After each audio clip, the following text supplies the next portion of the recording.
My name's Manny Sehdev. I'm the growth strategist at 108 IDS Space. And today, in partnership with Cirrus Change Readiness, we have made this conversation possible. Um, you know, the association space, we work at an intersection of strategy and technology. And I can tell you the question we are unpacking today is one of the most honest conversations our sector needs to have. And here's how I frame it in my mind. And let me ask you all, when was the last time your organization invested in a new system and 6 months or 12 months or 18 months later, you're still waiting for it to actually change how people worked? Now, if that landed somewhere, you're exactly who this conversation is for, and you're in the right room, so stay with us. Now, here's the thing about technology in the association space. The platforms are getting better. The vendors have gotten smarter. The budgets, well, maybe not always, but investments are real. And yet, AMS migrations are longer than planned sometimes. CRM rollouts can overwhelm staff. And that's why we are hosting this conversation today with two amazing thought leaders, pioneers, and most importantly, your peers in this room to shine a light at these challenges and talk about these things and share their experience. We have got two amazing hosts today. Joe Plasterer, together with his partner Mel Starkweather from Cirrus Change Readiness, brings over 20 years of experience working with associations and more than 35 years in enterprise tech overall. Together, they have focused on one thing, helping associations not just implement technology, but actually use it the way it was intended.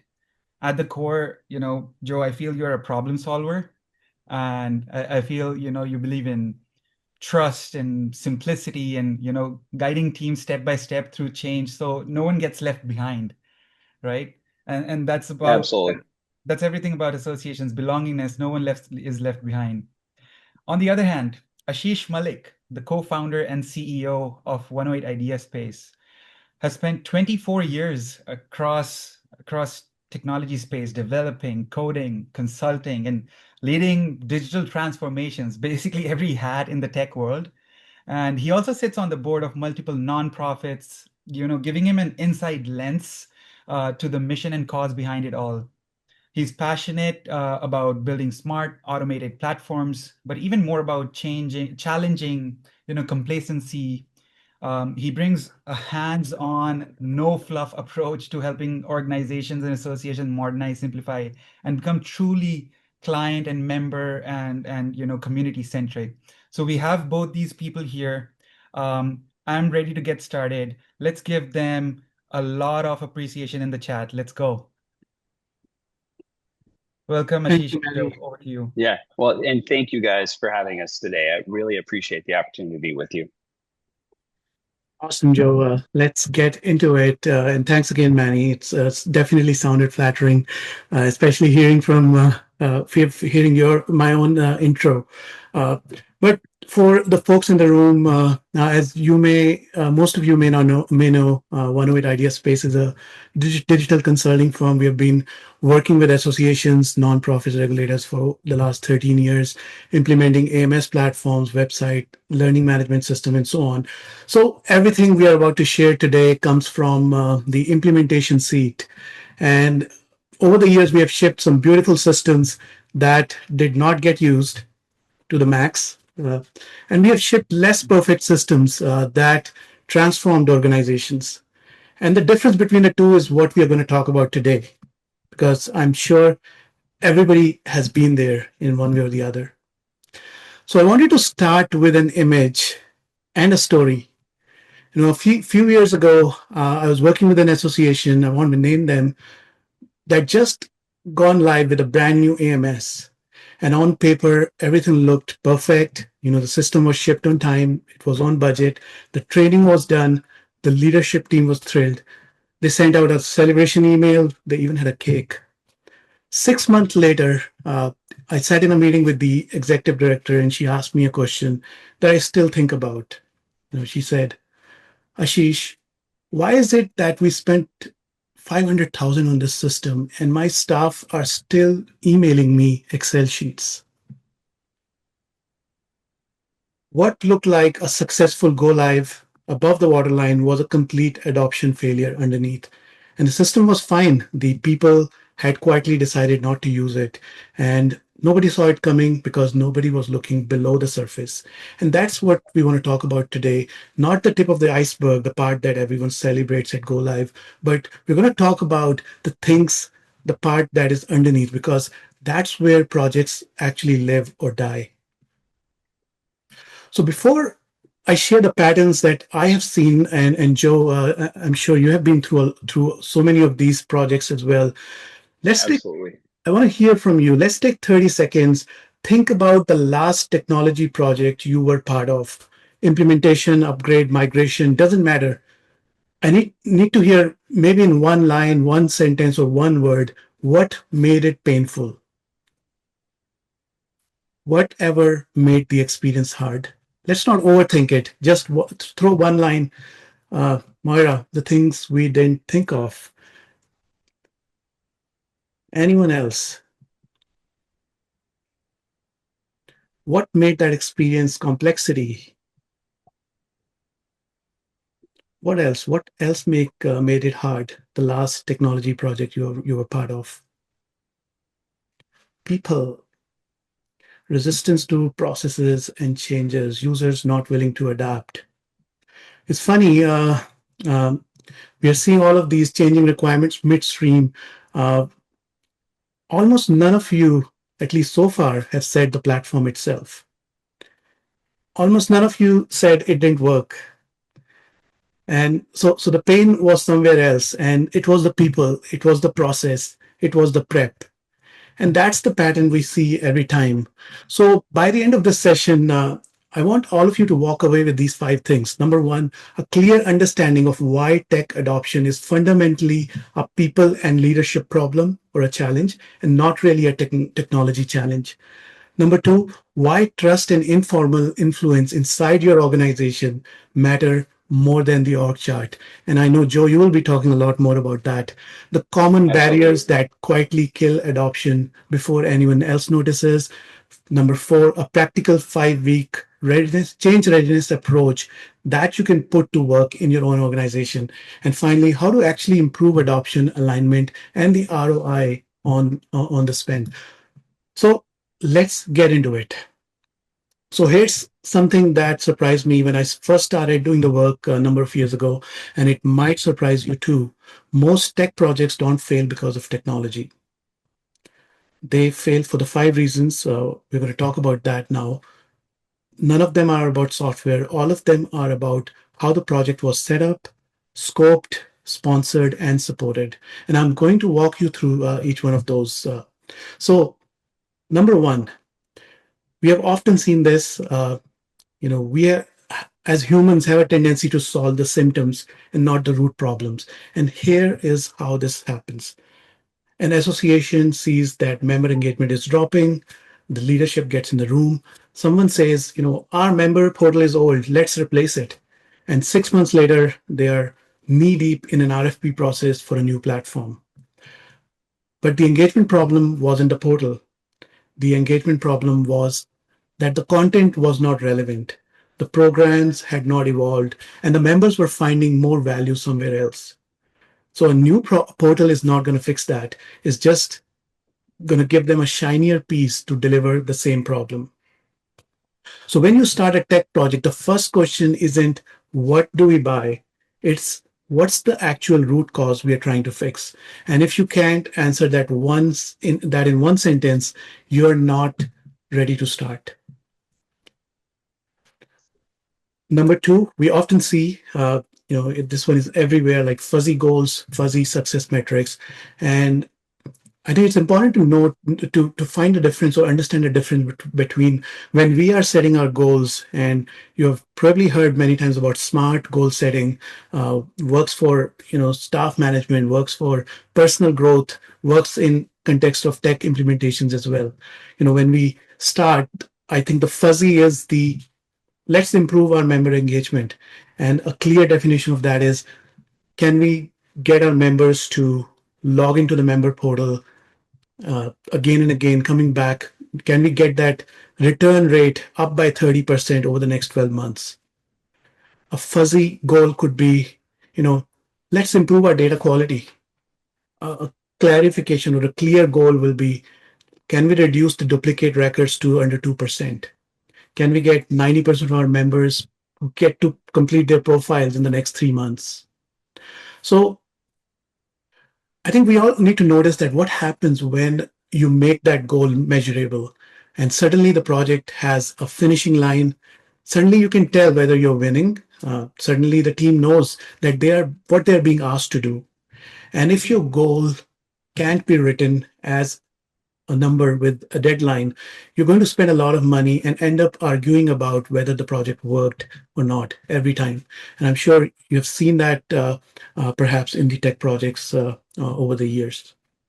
Now, the reason number three is sometimes we also have a tendency to chase tech and not really the outcomes. And what I call the shiny object syndrome. Someone goes to a conference, they see a vendor demo, they come back saying, we need AI. Oh, we need a new mobile app. We need this new platform. And the tool gets bought before the goal gets defined. And here's the rule I suggest every client follow. The tools are the answers. The first job is to define the question. So if you don't define what question you are answering, no tool is actually going to help you. And you will just have more expensive version of the same confusion or problem that you are trying to solve. Number four is unrealistic expectations. This happens quite a lot as well. Sometimes an example of this is like the client budgets 6 months for an implementation that realistically takes 12 months, not 6. And I've seen leadership telling their team like this implementation is not really going to disrupt your day to day, when in fact it absolutely will. I think in our experience, the truth is any tech implementation in any organization is going to require somewhere between 10 and 20% of the time of the people doing it, not for a month, but maybe for a year. So if you don't budget for that, if your team is not prepared for that, they'll figure it out during the project, and that becomes one of the reasons why projects get crammed, and it affects the adoption in the end. And finally, underestimating what it takes. Look at this image, a person in business attire climbing a mountain. They have the rope, but where's the helmet? Where is some of the rest of the gear? So what's the plan for descent? And that's what I think most tech projects look like at kickoff. The gear, it may be incomplete. And so the question I think is, what are the things which a project needs when it starts or before it starts? I think I've spoken a little bit about having the right problem defined. That's very, very important. Clear success metrics. I spoke to that as well. I think the third thing is having the right team combination. And this is not just the partner or the vendor that you work with. Of course, that's critical. It has to be multidisciplinary. You need to have people who know strategy, business analysis, change management, technical delivery, QA training, and so on. But not just that. It's internally, who's the team who's driving this, who's going to be looking after the adoption once the project launches, and of course along the way as well. And then another important component is change readiness, which is where we're going to spend a lot of time. The gear most organizations forget entirely. The leadership willing to be visibly uncomfortable, a culture that can absorb that disruption, because you're not stopping your day-to-day work when you're implementing. And then, of course, a plan after go live. And again, I would say write this number, 30 to 40%. That's the share of your implementation cost that you should plan to spend in the year after the system ships. And often this is something underestimated. But the year after go live requires reinforcement, optimization, training, governance, and a whole bunch of other things which will just ensure that the adoption actually happens. So going live is not, it's just the start of the climb. It's not the summit. I think we all have to understand that. And Of all of the above four, I think the team, the partner, and your own team is what determines whether you summit or you stall. And of course, it's really the tech. It's the right team, which is the difference between that climbing and the falling.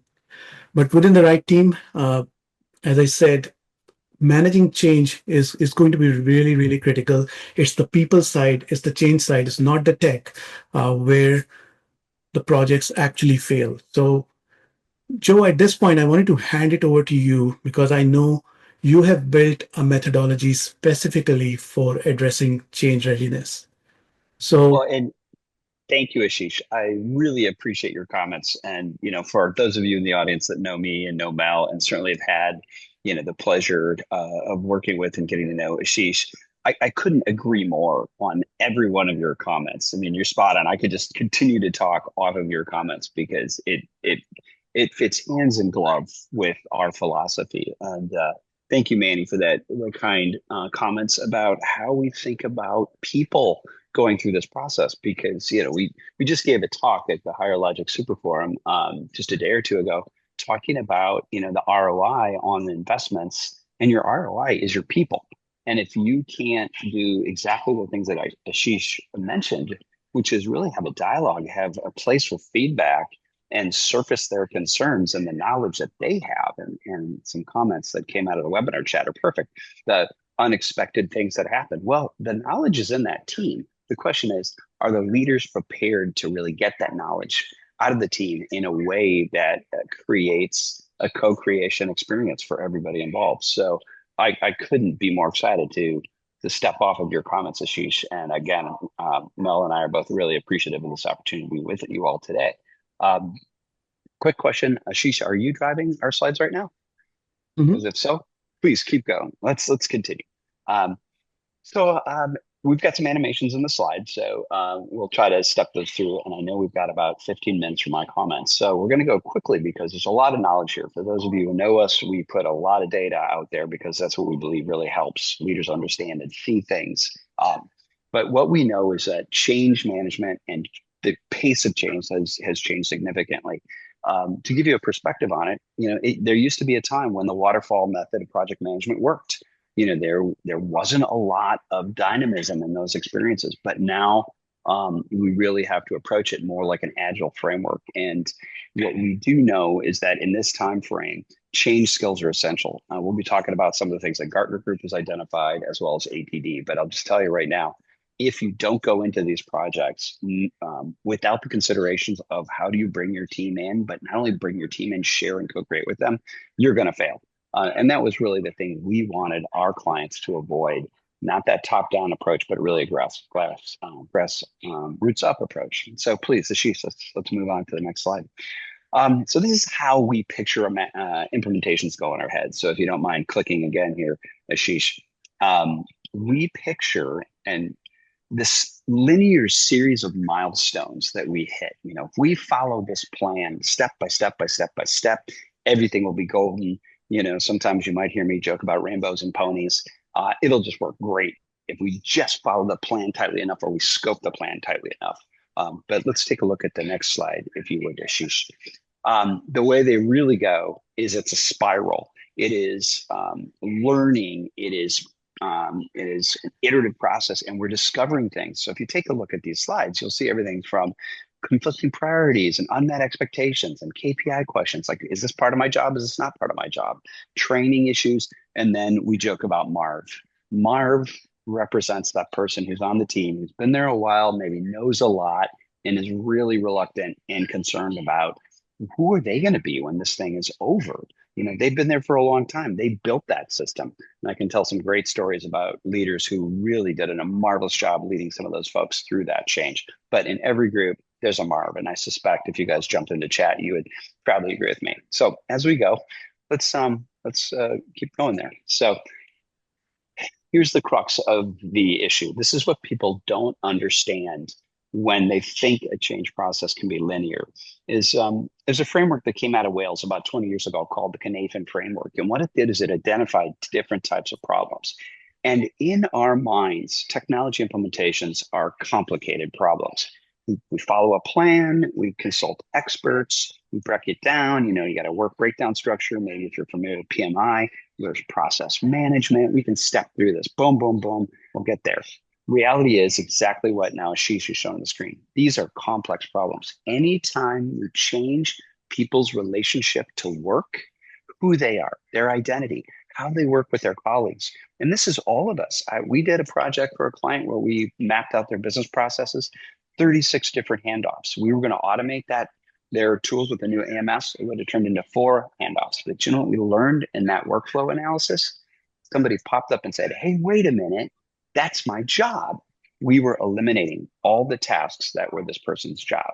That created a real sense of, oh boy, a key player who happened to be networked into the organization. We'll talk about that in a second. An influencer, we were going to disrupt their life. And that's what happens when we go in, when Ashish and his team, great tech, they work with leaders, but people are going to be like, wait a minute, where am I going to be? For those of us who've grown up in North America, we are familiar with the game of musical chairs. Will there be a chair for me when the music stops? Very important topic. So please, let's continue. So why the current approaches fail? What we know is 66% of change projects don't meet objectives. We also know 67% of organizations don't have change capabilities. And this is data coming out of Gartner and coming out of ATD. And if we hop into the next slide, we'll see it's about readiness. The teams aren't ready. So they're not ready. And what does that look like? First, imagine that state that you want. I'll let folks read this for just a few seconds. What if we could turn the need for change into a skill set that everybody has, that they know how to do a process, they know how to do change readiness assessments, they know how to identify completion criteria, like Ashish was talking about, measurable success criteria. And if we can actively engage that team, can we create not only the engagement, but reciprocity? The engagement numbers on employees' willingness to change right now are in the tank.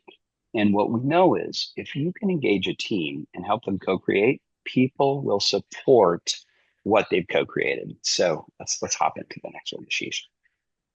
So what does it take to build change readiness? Please. We believe in a repeatable data-driven framework for complex projects. So how do we collect data, respond to that data, and act again?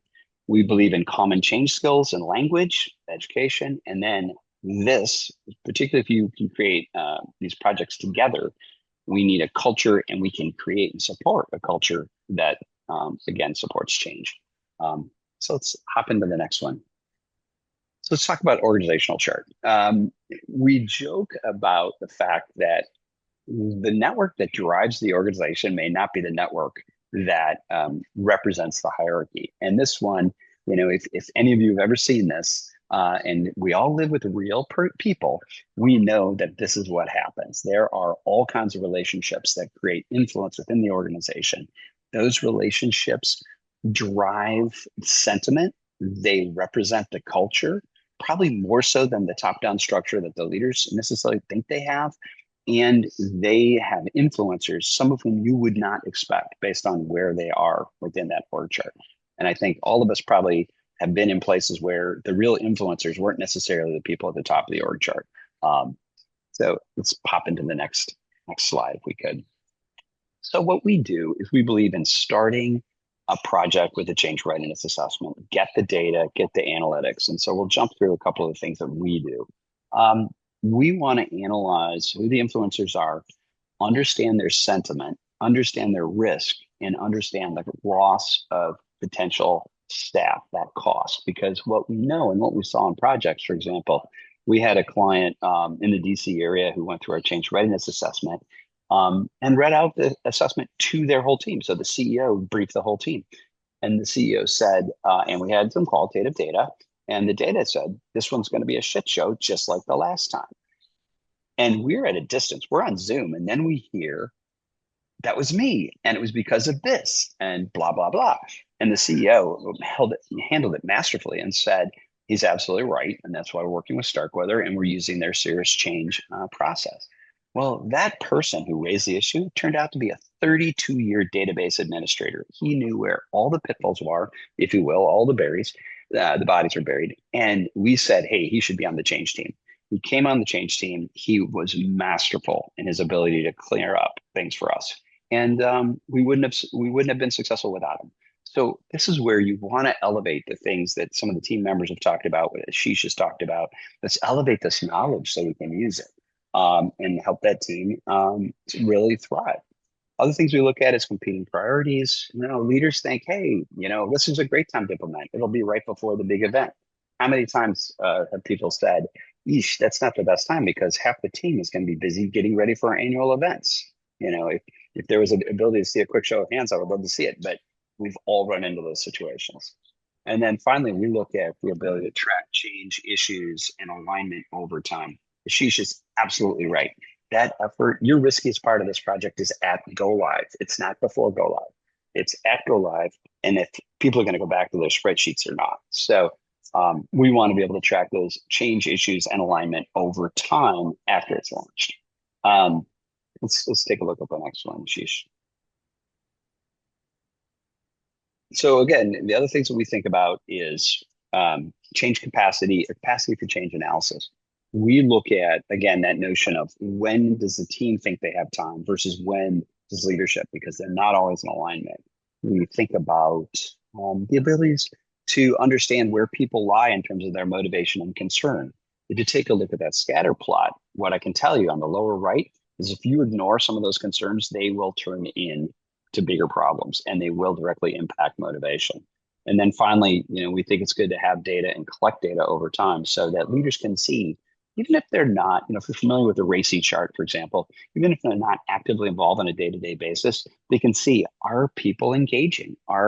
Is the team deciding to, are they working together, create a vision statement? Are they identifying quick wins? Are they supporting each other with training? Is there a training plan? Is there a communications plan? All the things that Ashish has kind of mentioned in that process of how do we get to go live and then help them succeed and beyond.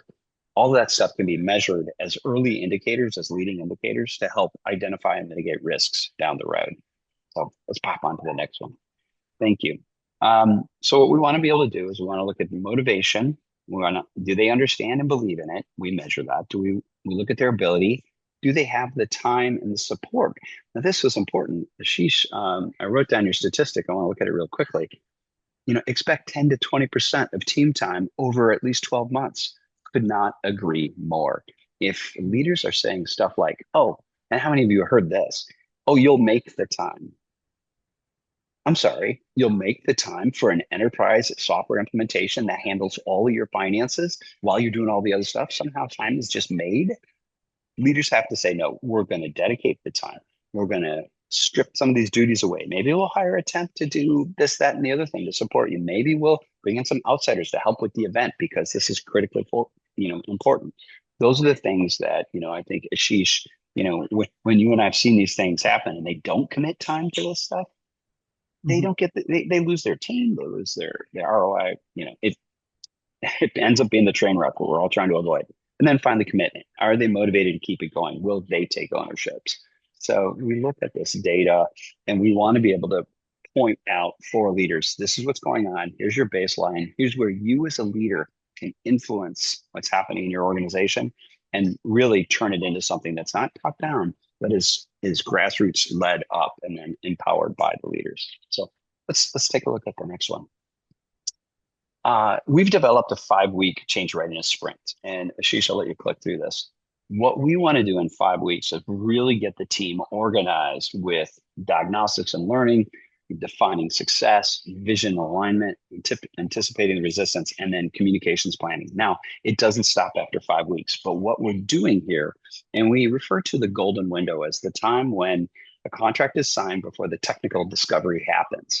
If you as leaders, coaches, like certainly our colleagues at 108, if you can work with that team to get them rolling, defining these things ahead of time, then you can have them working together, the change teams in place, and you'll have early data to know, are they getting themselves ready? And as consultants, we can't tell them what to do, but if we can come in and coach them with this process, then that empowers them to then be great partners for those of us who are technologists on this call.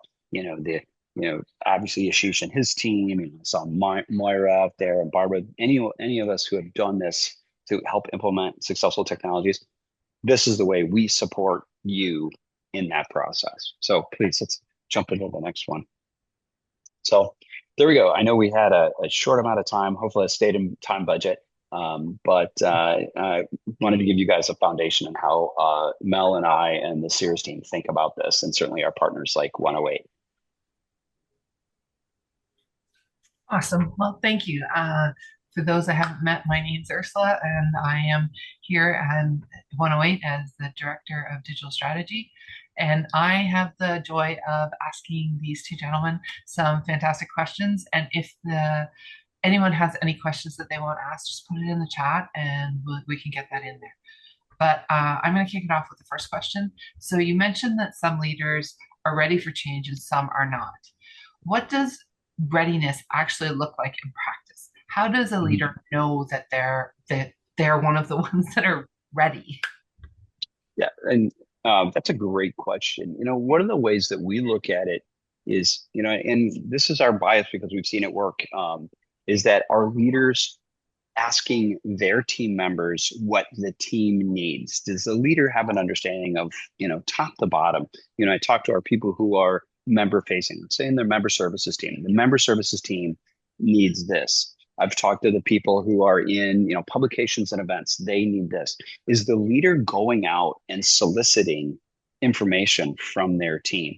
Now, we give them data tools so they can measure it, right? We can, boom, hey, here's the people who've been talked to, and the people who haven't. Here's who's participated, who hasn't.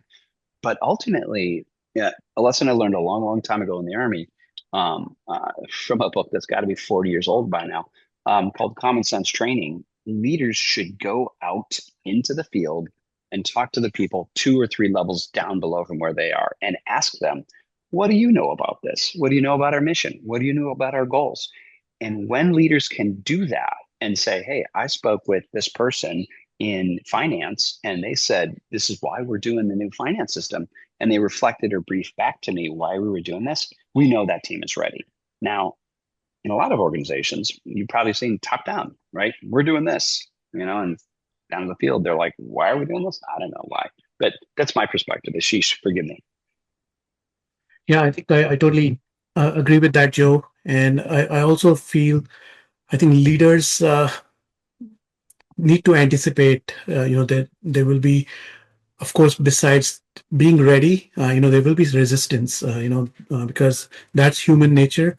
So how do you prepare for that upfront? Of course, I saw, your org chart, and I totally relate to that because I think if the leaders have that understanding before moving into a project, that can make such a big difference because then you can manage expectations. And, a lot of times it's all about expectation management in these kind of projects.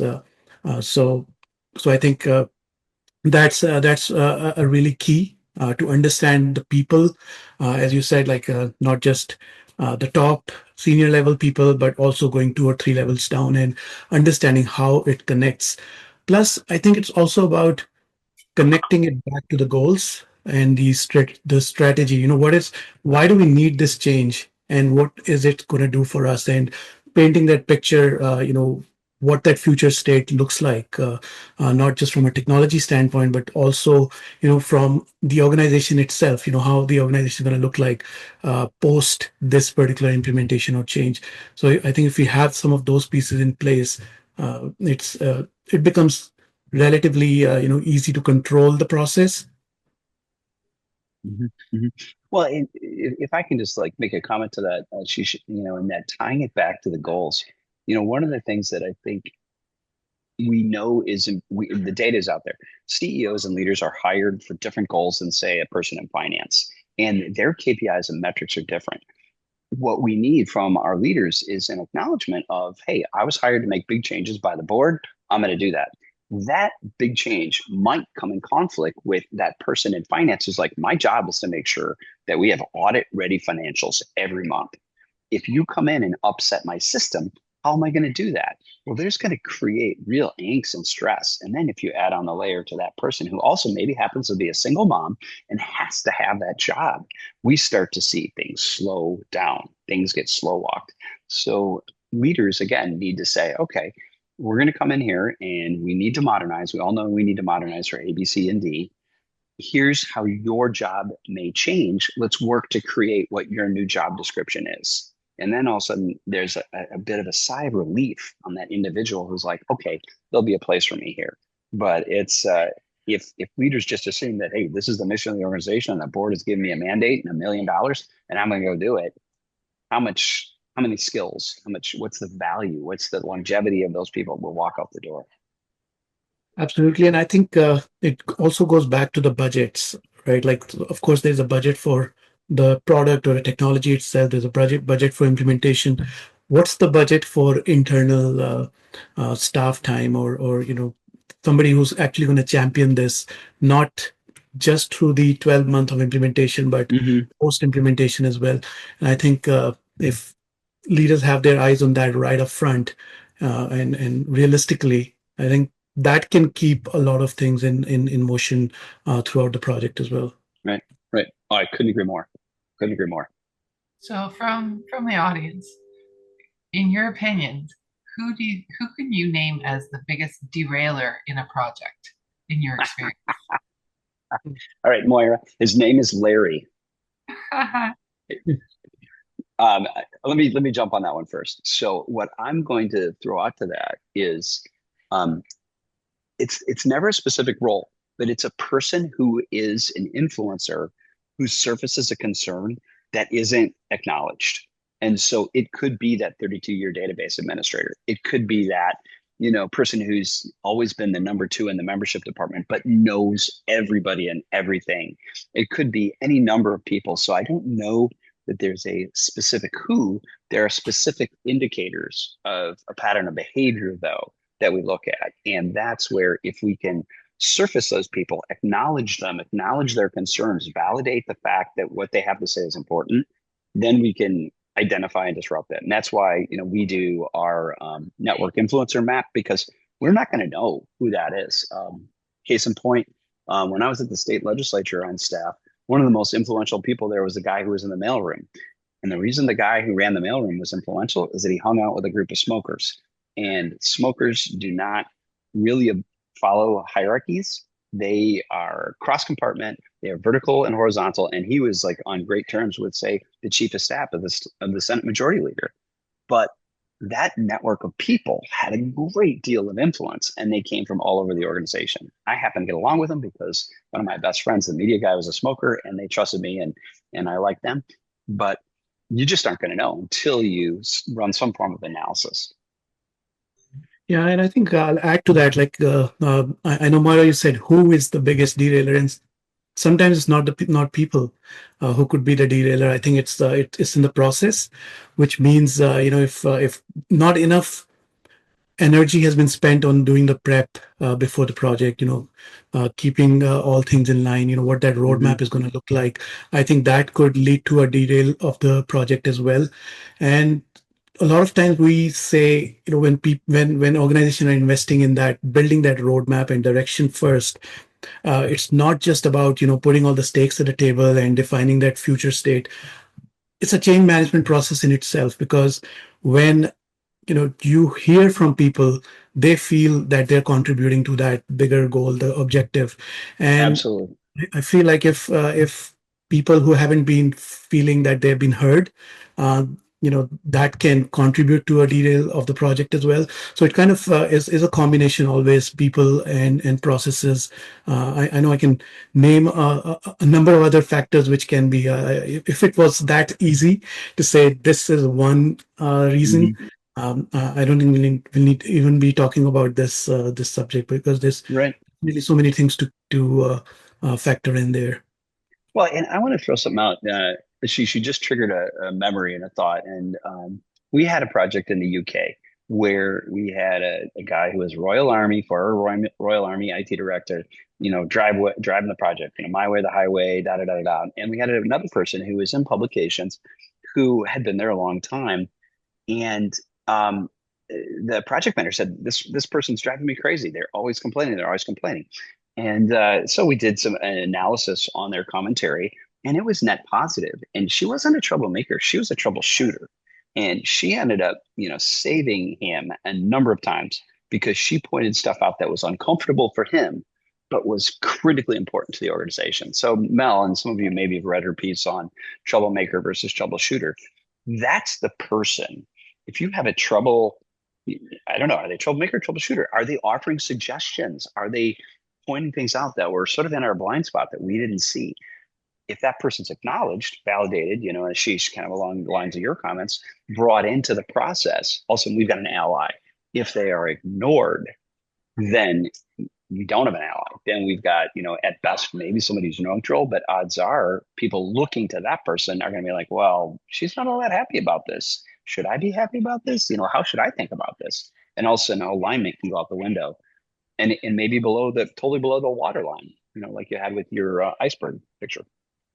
And if I can extend that a little bit, sometimes you can see these as warning signals as well, especially when somebody who you perceive that is actually a troublemaker or like sharing problems all the time actually goes quiet all of a sudden during the implementation project. And, that's a big warning sign that something is not on the right track. I think it's important to that problems surface during the implementation, because it's like the norming, storming, there are stages, and if better the storming, the better the norming and the life in the future. Yeah, I think you're absolutely right. I think this is an interesting question. I think it talks about, when you have a project, everybody that's in the project team doesn't necessarily report under you. So I like this question because it's talking about someone who's above, from what I understand. But the question, how do you handle a CTO who's obstinate and will not vote for change? How do you deal with that if they're above you? Like, do you get the CEO to deal with it, or what's the recommendation there? So I'll throw something out first. The question is whose signature's on the contract, and whose, if you will, neck is on the line to the board. That person has to be actively involved. So if the CEO has signed the contract, but the CTO is obstinate, and great question from wonderful colleague Mansoor Bhatti. So Mansoor, great to see your name there. The CEO has to get involved. We know that we're just consultants. We don't have authority. We can't hire. We can't fire. We can't reward. We can't do any of it. The CEO or whoever is that highest placed person, and we usually work with the CEO or the COOs. They have to be an active sponsor. And if they see that there's somebody who's dragging their feet on something that is critical to the board, somebody's made a commitment to the board, they've signed a big fat contract, they have to lead. And all we can do is coach and say, if this person's out of alignment, you're not going to get your goals.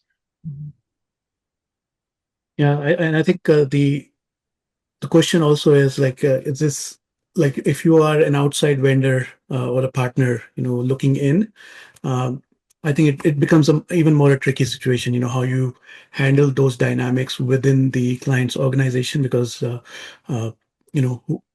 who's the ally, and you want to make sure, especially as somebody in the role of CTO, essentially will be a big determinant in the success of the project. When I say success, not just the journey of the implementation, but the life afterwards.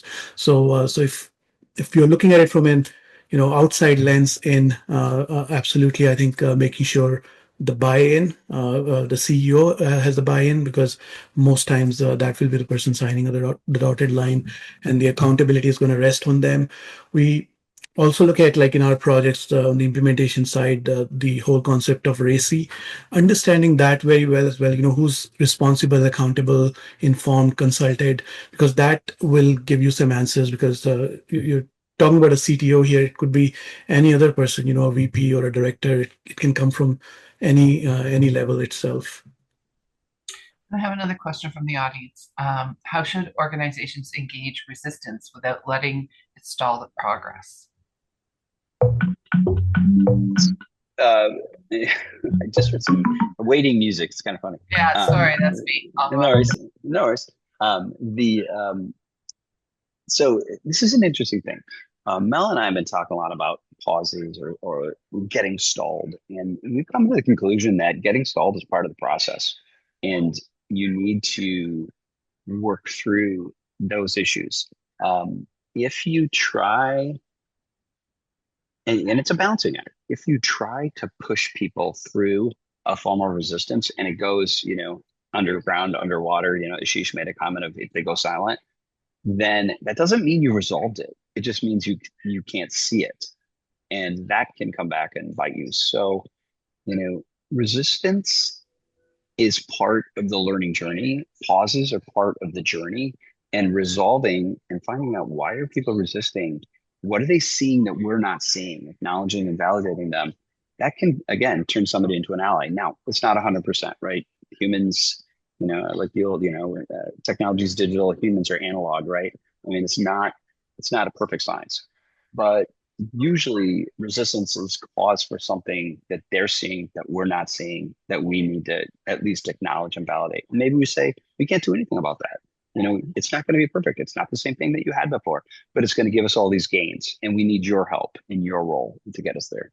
That's kind of our thinking on it. Ashish, I'm really curious on how you've experienced that.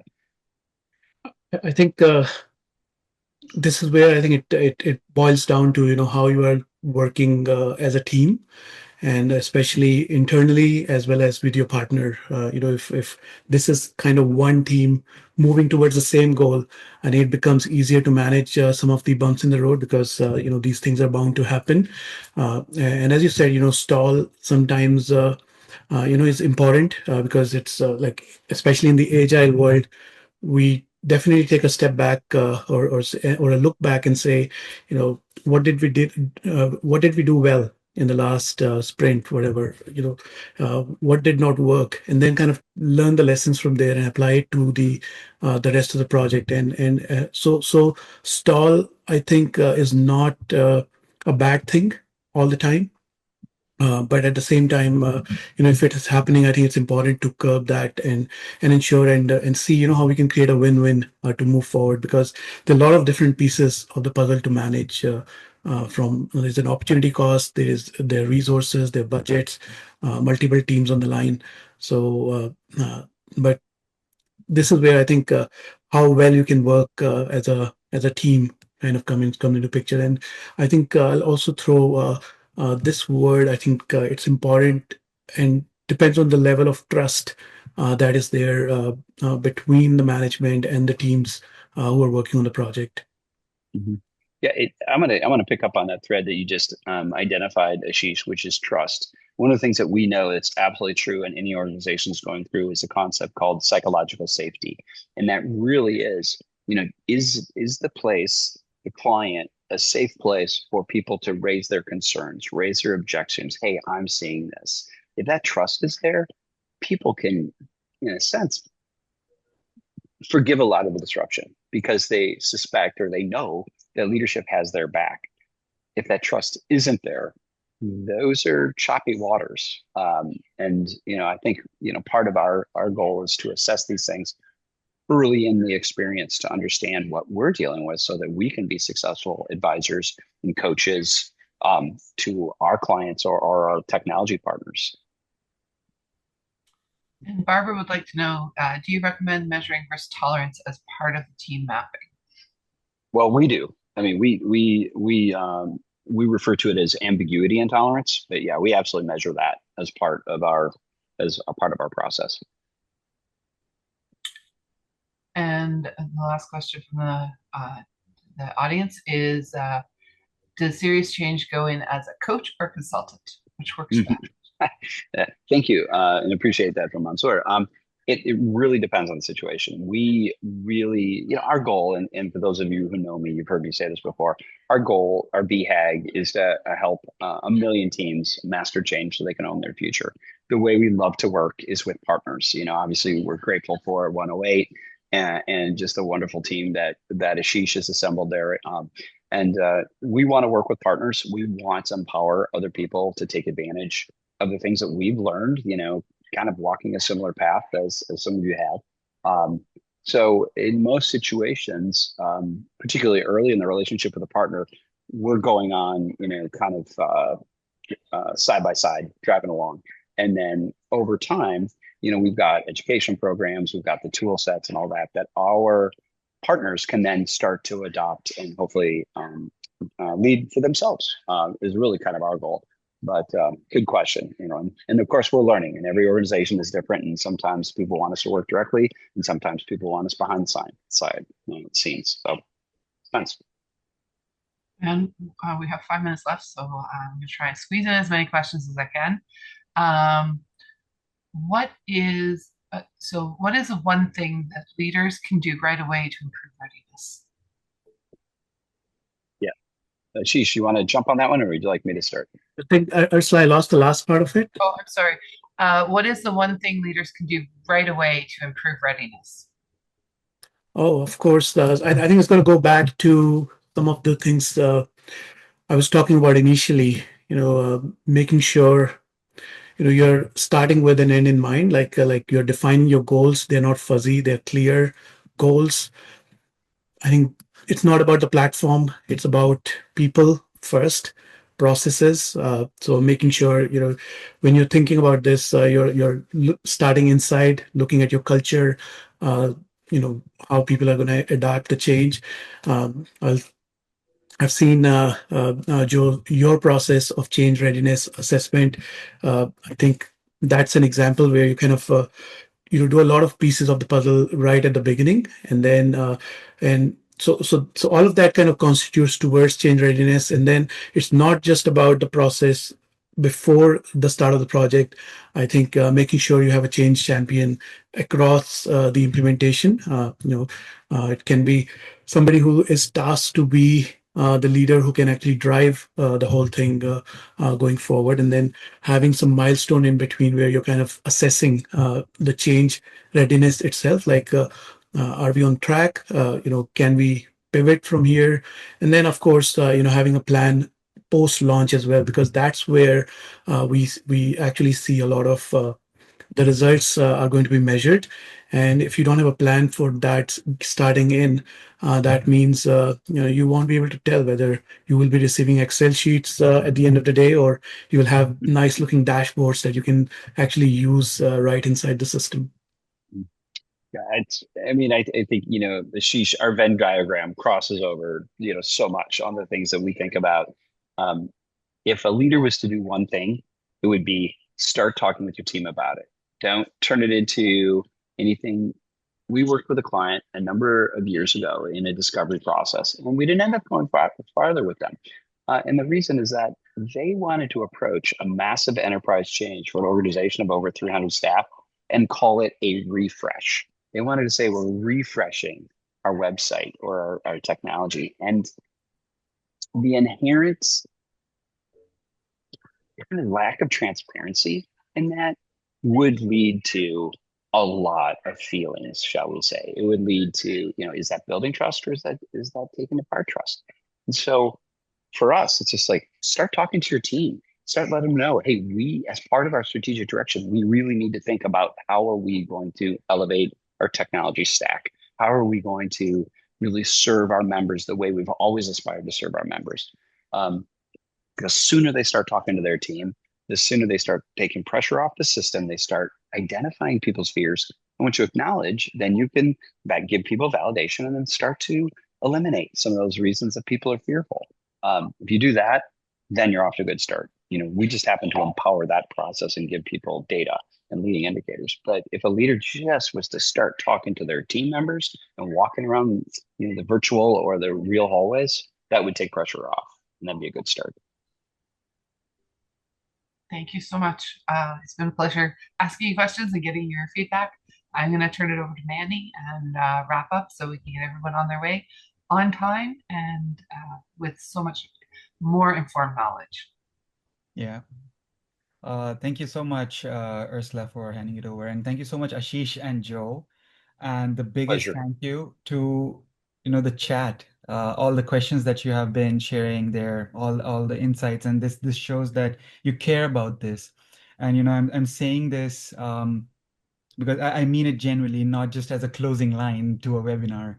And the fact that you showed up today live in the middle of the day says something about the kind of leader you guys are here in this room. So thank you so much for the attendees. This shows that you're not waiting for the problem to get worse. You're trying to get ahead of it. And that's exactly the kind of leadership and contribution your organization needs right now. If something landed for you today, a framework or a reframe or a question that you hadn't asked yourself before, I'd recommend sit with it for a while. Don't add it to a list. Just pick one thing and ask, what's the smallest move I can make this week? And Joe, Ashish, and Ursula's detail, they'll be in the follow-up. So we'll send you an email. If you want to reach out to one of them, please do. Let's sit together as peers and find ways which can improve, your team's life, your lives, and make tech adoption and change readiness much more simpler and not overwhelming. Thank you so much, and I continue. I look forward to the conversations going further. The door is always open. Thank you so much, everyone. Yeah. Thank you, Thank everyone. you all. Thank you.